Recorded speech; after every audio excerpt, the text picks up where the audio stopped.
Hi everyone, Sadina Mialo is my name. Welcome to the show. This is Elevate. Elevate is a show that is going to be coming to you every week. In this show, we are going to be addressing matters that are a big problem to the youth, and we are going to be looking at ways in which we can overcome all these issues.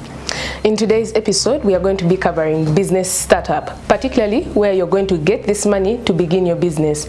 Don't make any sort of excuses, because today we are going to eradicate such issues and really tell you that even with your 10,000, you can make $1 million. So we shall be discussing how you get your startup capital, because this is a very crucial matter and something affecting the youth for all those that want to begin business.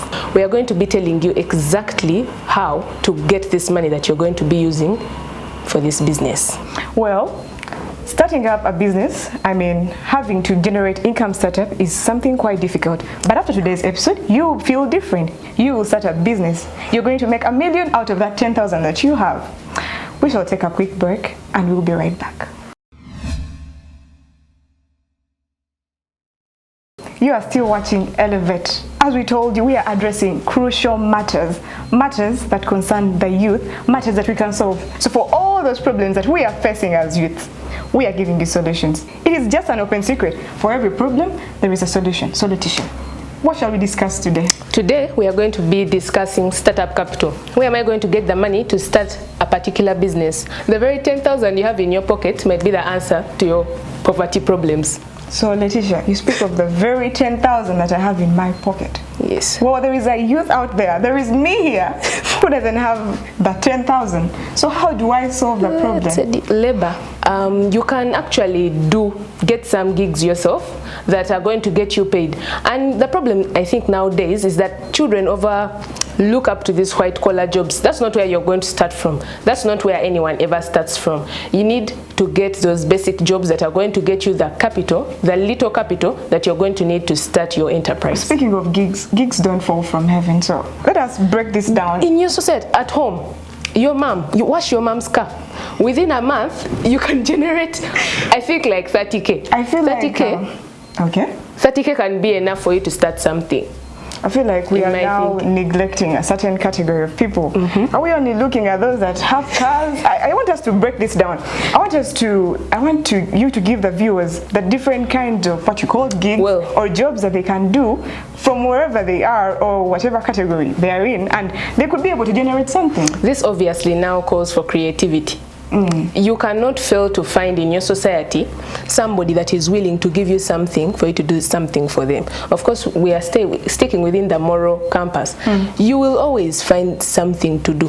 How much does your mom spend on washing bay expenses? Well, that is approximately 10,000 every time she goes to the washing bay. Now, like, those are 3 washes, that's 30,000. You want to tell me 30,000 is not enough for you to start a basic business? Wow. Maybe jewelry. There are these small perfume. I know a friend of mine. She has these small perfume bottles. Each bottle is for 1,000. But she can buy those and sell each bottle at 5,000. Just imagine how much money she's making. And to get these 10 bottles, she needs 10,000. So I don't really. So she buys a bottle at 1,000. Exactly. And sells at 5,000. At 5,000. That's a profit of 4,000. Maybe plus other expenses. So I'm not really good at that much. So I'm not going to dive deep into that. Of course. Yes. Well, so you're trying to tell me or a youth out there that with my 30,000, I can actually sell out perfumes. Yes, you can make a solid profit of 4,000 from 1,000 shillings. Yes, a viable profit. That is what I want to. That's what I want us to give them. Okay, fine. Are you working in a retail shop? You can work in a retail shop. Yes. You can wash your parents' car if they have the cars. Well, I have a friend too who doesn't exactly use money to do his business. He takes money from people and he does the business. He does it online. Well, he advertises shoes that he has not yet bought. And when the person sends money, he goes and buys the exact shoes. But then he advertises the shoes at a higher price. He sells the exact shoes when the person actually sends money. So if at all the shoes are 30,000, he says they are 50,000, and the person will bargain, and we shall end at 45, right? So he will take that money, buy the shoes, deliver the shoes, and keep a profit. Well, he hasn't used his money, but he has still gained money. Yes. So We can get money. All you need is creativity. So we need to be creative. Yeah, so another person might say, my mom has no car. Where am I going to get this? There are very many things near you. First, another issue, you buy data every day. Right? The another way of getting startup capital is cutting expenses. If you use if you use data of 3,000 per day, you can decide, and yes, success needs sacrifice. You can sacrifice on those data costs. But when I'm not online, I suffocate. No, you don't. That's just the wrong mindset. Also, business requires mindset. Teddy, how much data do you spend per week? Well, approximately 10 GB. 10 GB per week? Yes. If you're using Airtel, 2.5 GB is 5K, right? Yeah. How much are you going to spend? How much do you spend in a week? You'll do the math. 10 GB. I think that's a minimum of 20,000, right? Okay. Yes, that's true. So if I buy data every week of 10 GB, why can't I just half it? Reduce your screen time. Okay. Remember, business, you need to sacrifice. Running the business is not going to be easy. So you're going to cut these costs and spend 10,000 at least per week, right? Meaning you're going to have that 10,000 that you've saved. And the more you keep doing this money is going to continue accumulating. If the business you want to start is not enough within that 10,000 you've saved for the first week, you're going to keep doing this until eventually you have the, I don't know, 100,000 for you to be able to start the business that you want. Okay. Teddy, if we're not even talking about only cutting costs, there's a fact of personal savings. Well, personal saving is quite important. Now someone might ask, where are you going to get this money to save? Some people, I don't know, some people have these relatives where even though you go to see her, auntie is going to come and she's going to place for you there. That's what relatives do? Yes, mine do it. Okay. So they are going to sneak you that money when your mom is not maybe seeing it. You know those things. You know, there is a mentality people have that you have to save big, but that's not it. You can save the littlest money you have. You can save that. Yes, that money. That 1,000 shillings can amount to 10,000. Continue 7,000 a week. You continue accumulating that money. Yes. It will eventually work out. Then we have joint ventures. See, joint ventures, if you don't have money, you guys make friends who matter. You're going to go to that friend who has the money. For if how you do don't I have my friend matter? You have to have friends that build on you. Now you might have the one, yes, you might have the one with the money.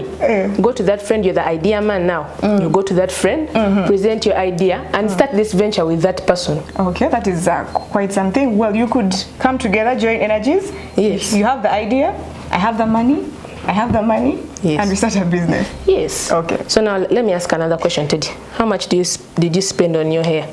Well, my hair, this went for 150,000 shillings. Who gave you this money? Of course, my dear father. Her dear father. So now your dear father gave you money to do the hair. The hair is going to fall out eventually. The 150, it has gone. It has gone. Now if you go to your dad and you tell your dad, I want to start up this business and I need 150,000. It's even cheaper than maintaining that hair, but yeah, 150,000. What would stop your dad from giving you the 150,000? Definitely nothing. Definitely nothing. So you see me, when I realized that this 150,000 Uganda shillings could make for me $1 million, I just told my mom to give me that money, and I rock my short hair for some time while my business is while the business is moving.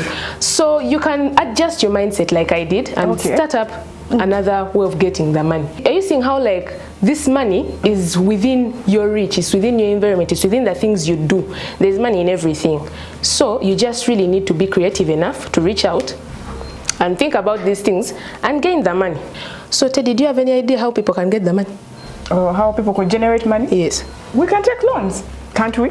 From your parents? Yeah, from our parents or relatives. Some youth possibly do. Yeah, some youth do not have is it collateral? Yes, collateral security. You don't have that. No, they don't. But there are other ways of acquiring loans. You can talk to your family members. You might find when your dad does not want to give you his 200,000, but if you actually tell him that when your business starts making that money again, he would get back his money, maybe that can make him more interested in supporting you in your business venture.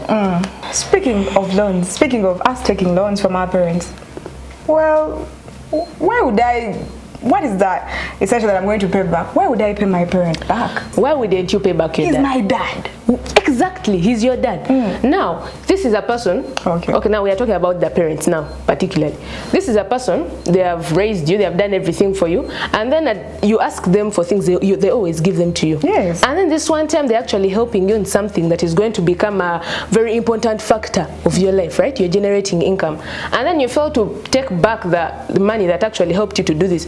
So this all takes us back to you being able to stick to the moral compass. Why would the youths pay back their parents? They would think that this is an obligation, maybe, that the parents should actually be giving them money. Capital acquisition might not be the main problem, but the problem might be the youth themselves.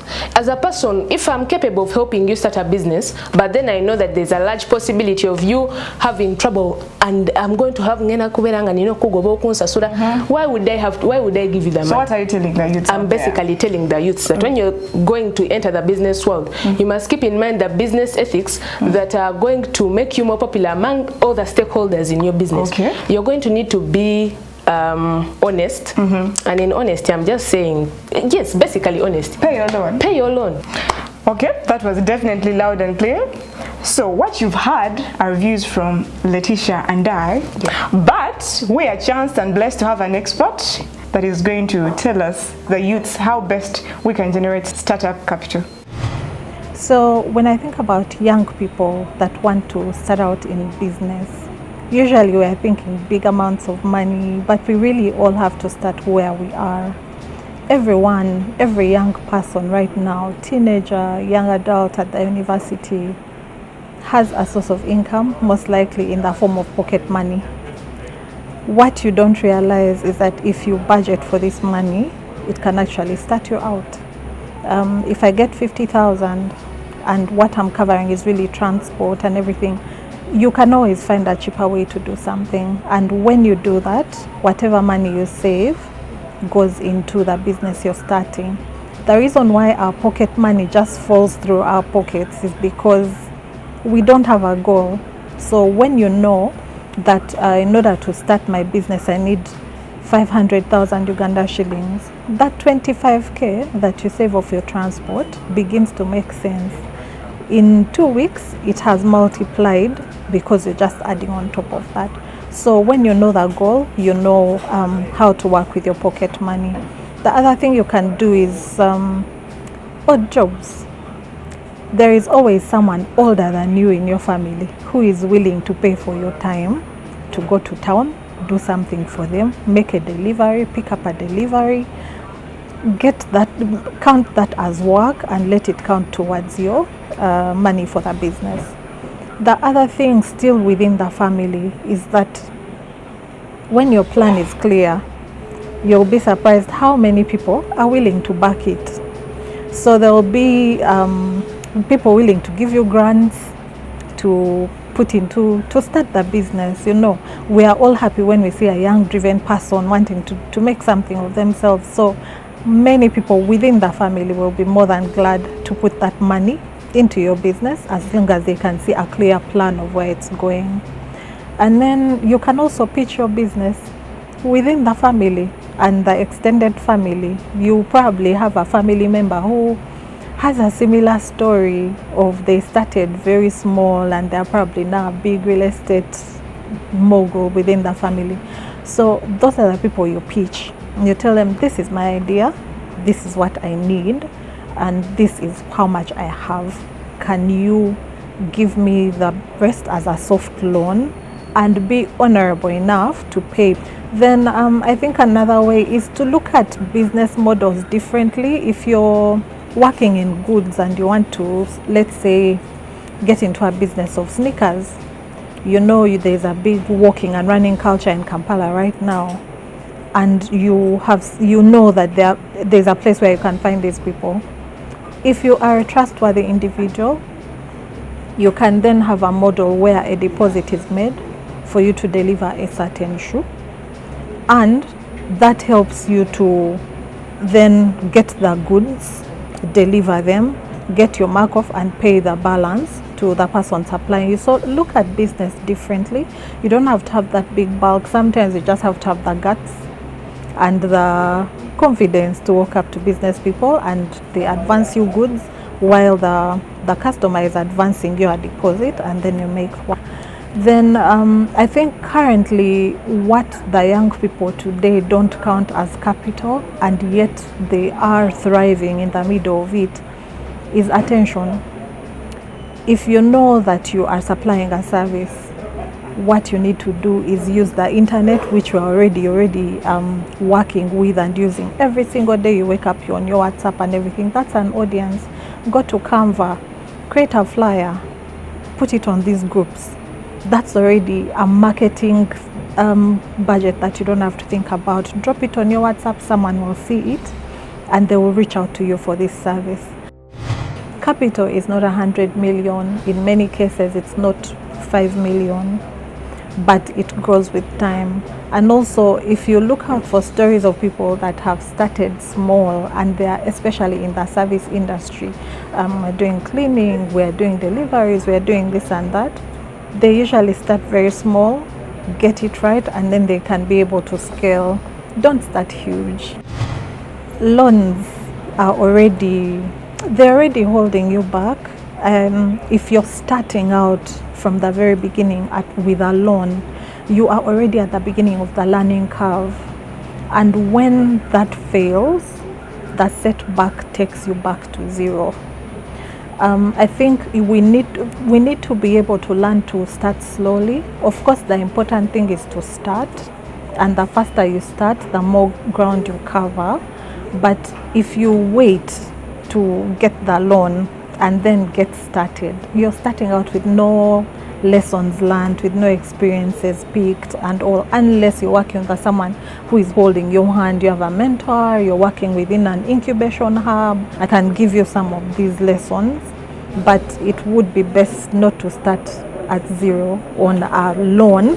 I said soft loans from family because they are really small and there's a chance that they are working with you on the learning path. Loans from financial institutions, no. Actually, now more than ever, there is money running after people with bankable ideas, people with small businesses. The money is looking for them. The difference is that you have to be organized. Our challenge is that entrepreneurs like to start without formalizing many things. And this money that is out there for businesses, the youth funds, the money that's coming from pitching rounds, from places like NSSF High Innovator, you have to be so organized. And the reason why it's nice for a person to start small and start now is because you're able to use the learning curve for you to get yourself in order. Register the business. After you register the business, you become tax compliant. You then are able to do right by the people you begin to bring on board as employees. All those things are things that come as you become steady in the business world. But a young person starting out at the university, a lot of these things might not be possible for you, and you're in the area of gathering your capital. However, find those mentors, find those people that can help you walk the path. You know them, you've seen them on TV, you have them in their homes and their families, and they can help you. Well, Letitia, what do you have to say? Well, all I have to say is basically I hope that the youth that we have been speaking to have gained as many tips as they need, as I have, to be able to start these businesses and maintain these businesses and elevate their lives. Exactly. Elevate your life through business. We look forward to hearing from you guys on our social media handles. We have New Vision via, that's the same name for all of them, TikTok, X, Facebook and Instagram, whatever you prefer. Thank you for watching Elevate. Remember, Elevate is a show that addresses issues of concern to the youth. It gives solutions to the youth. We are here to elevate and empower you through different spheres of life. Today, we've been discussing business. How do you generate startup capital? In our next episode, we shall be looking at, have you put these into practice? Have you put the tips the financial specialist has given us into practice? We are very happy to be your hosts. Tune in with us next time. My name is Teddy Namialo with Letitia. Catch us next time. Bye-bye.